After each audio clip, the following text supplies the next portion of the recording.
Vale, ahora sí. Hola a todos, soy Héctor Cartago y hoy vamos a ver la Revolución Francesa y sus consecuencias. Pero antes de empezar el vídeo, por favor suscribiros y darle un like al vídeo. Y a la campanita para que no te pierdas ninguna notificación. Dale, que sí que no lo has dado.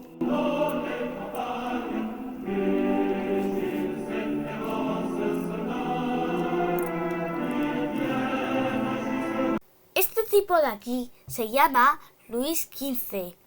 Y bueno, que no fue un rey muy bueno que digamos, porque perdió guerras y además de eso le daba igual el pueblo. Y se murió de viruela. Este tipo de aquí se llama Luis XVI, que fue el hijo y sucesor de Luis XV. ¡Guau! ¡Qué pesados son los franceses aquí poniendo Luis 70, Luis 800.000! Igual la cara que tiene, esa cara la tengo yo después de haberme dejado el calefactor toda la noche y ver la factura de la luz. Bueno, en la Francia de 1800, pues no había cosechas buenas. ¿Eso qué quiere decir? Que no había pan. ¿Eso qué quiere decir? Que la gente estaba hambrienta y bueno, que ahí se comían lo que se encontrasen. Como lo que hay en el dibujo. 1789. En Francia, pues estaba muy de moda un movimiento llamado la Ilustración. Y entonces las mujeres se reunían para hablar de la Ilustración, la cual decía que el conocimiento humano podía combatir la ignorancia, la superstición y la tiranía para construir un mundo mejor. ¿Eso qué quiere decir? Que había que utilizar la razón para hacer un mundo mejor. Bueno, en la Francia de aquella época había tres grandes grupos: los reyes, los nobles, el clero y el pueblo. Primero estaba el rey, que gobernaba absolutamente y no pagaba impuestos ni nada de eso. Y luego estaban los nobles y el clero. Ahí lo que pasaba es que los nobles y las iglesias no pagaban impuestos, así que vivían muy bien. Y luego estaba lo que quedaba, el pueblo. Ellos trabajaban un montón, lo hacían casi todo, pero no tenían casi ni que comer y pagaban un huevo de impuestos. Y mientras tanto los reyes diciendo: si no tienen pan para comer, que coman pasteles. ¡Guau, guau! ¡Inteligencia! ¡Inteligencia! En ese tiempo, en Francia, había un sistema de feudalismo que era que los campesinos trabajaban 24/7, cada vez se hacían más pobres y tenían mucha hambre, mientras que los nobles estaban ahí en sus palacios y castillos partiéndose de risa mientras ven a los pobres campesinos trabajando y bueno, y que cada vez se vuelven más ricos. Este tipo aquí se llama Robespierre y era muy inteligente, así que se cogió una beca y estudió para ser abogado. Y entonces, cuando lo era, defendía a los pobres y por eso lo llamaban el incorruptible. Y luego empezó a escribir diciendo que el rey era lo peor. Ahora había un nuevo sistema de votaciones en el que cada estado tenía su propio tenía un poder, que estaba el clero, los nobles y los pobres. Entonces, ahí lo que pasaba es que el clero y la nobleza siempre estaban aliados y entonces, como cada estado tenía un voto, entonces podrían aumentarle los impuestos o hacer lo que quieran, porque como son dos, pues podían hacer lo que quisiesen. Entonces los pobres se cansaron de este nuevo sistema y lo que hicieron fue cambiarse el nombre a Asamblea Nacional, y ahí Robespierre, o sea, Maximilien Robespierre, era uno de sus diputados y se pusieron a hacer una constitución muy rápida. Pero si queréis saber una constitución de verdad, os dejo el link en la descripción de mi vídeo en la Constitución Española. A partir de ahí hubieron muchos enfrentamientos entre los soldados y los ciudadanos, hasta que el 14 de julio los civiles tomaron la Bastilla.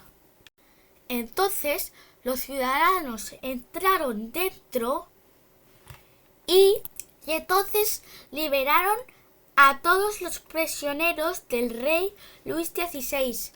A partir de ahí, la Revolución Francesa se expandió a toda Francia.